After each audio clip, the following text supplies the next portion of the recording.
Hello there and welcome to my review of Birdman.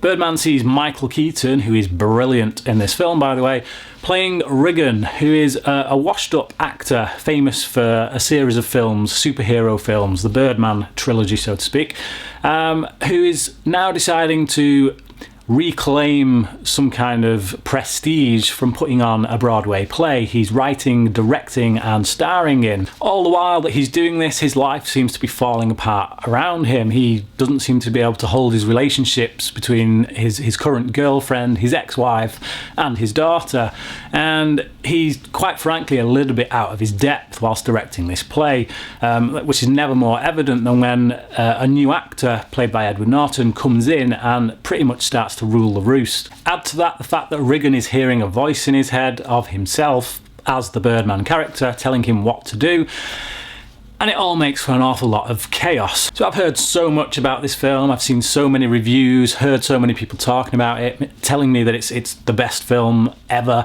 and it really is a great film. It's just so frenetic and it just moves along at such a fast pace, throwing everything, including the kitchen sink in there, that I know I'm going to pick up more the second time I watch this, and the third and fourth time. I want to go back to this film already, and I know that there'll be stuff that I've missed. All the performances in this film are absolutely fantastic, particularly Edward Norton as Mike, the actor that is brought in to basically salvage this dying play. I've never seen Norton in such a hilarious mode. A lot of the dialogue he comes out with is just gems. This film is full of quotable dialogue, none of which I can currently remember because the assault to the senses that I had last night watching it just left me in such a state afterwards that actually I can't remember anything that was said.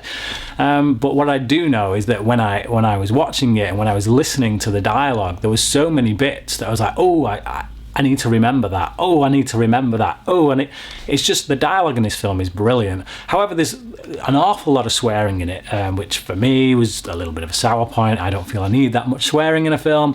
But there you go. Keaton gives the best performance of his career. When the film first started and we're introduced to his character, the way he was playing it, I could see a lot of the Michael Keaton tics there, and I was a little bit worried, to be honest, after all the hype that I'd heard, that he wouldn't deliver the performance I was expecting. But as the film goes on and he has to deal with different situations and things start to escalate, he really does deliver. Things start to come out of him that I've never seen from him before, particularly in a scene when he's confronting Mike, and he's really trying to prove himself as an actor, and he just some of the stuff he does in that scene and a couple of other scenes later on, it's just really brilliant. And again, like I say, it's stuff I've never seen from him before. One criticism for me, if I had to throw one at the film, is that I personally don't see why it had to be shot as though it was all one long shot. A lot of people have made a big deal out of that aspect of the film, saying it's a stroke of genius. But for me, it doesn't really add anything, and that's because we do actually see time shift in this film. Although the camera pans onto another scene, so we're still in that one shot, we've jumped forward in time during that pan. So to me, that's a completely different scene. This film isn't one long scene, it is several scenes that have been made to look like one shot. And for me, it's just beyond trying to show off in a technical way, from a kind of directorial way. There doesn't really seem much point beyond that. And when I watch a film, I always have to ask why. Why is something done this way? And if I can't think of an answer, then for me, it seems a bit pointless. If I ask why this film was shot as one long shot, the only possible answer that I can come up with, and maybe it's just because I'm not as intelligent as some people, granted, but the only answer I can think of is that it's trying to say something about the way we can't escape from time. Time is inescapable. It's going to lead us wherever it leads us, and there's nothing we can do about it. But I don't know, maybe I feel like I'm grasping at straws when I come up with that theory. I don't know. I really love what this film has to say about art. There's a line that Norton's character Mike gives when he's talking about the difference between popularity and prestige. And it's a fantastic line, which I can't quite remember off the top of my head, but it is just pointing out the way that people just view art, the way that if something is popular, there can't be any true value in it, and if something isn't popular and it only gets seen by a few people, then it must be worthy. It must have a specific value. And it's like this argument between cinema and theatre.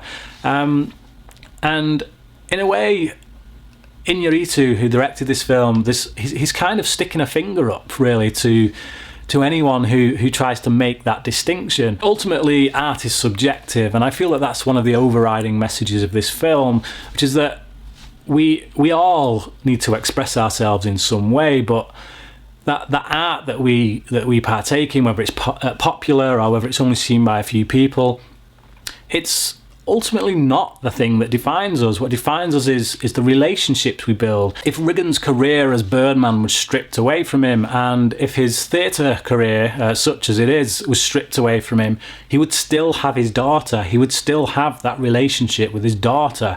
And he has the epiphany, probably a little too late in life, that he needs to be a better father. And beyond that, the art that he partakes in, how much does it really mean when you have family that you need to look out for, that you need to care for, that you need to build a relationship with? So this is a film all about ideas, and it really stuck with me. And I've no doubt that when I go back to see it again, I will find something new in it. And for me, they're the best kind of films, the films where with each viewing you discover something new, or it speaks to you depending on where you are in your life at that particular moment. And so for me, that's why this film has to get a 10 out of 10. So if you've seen this film, comment below and let me know what you thought about it. And also tell me, what's your favourite film that's set within the film world or the theatre world? Until next time, thanks for watching.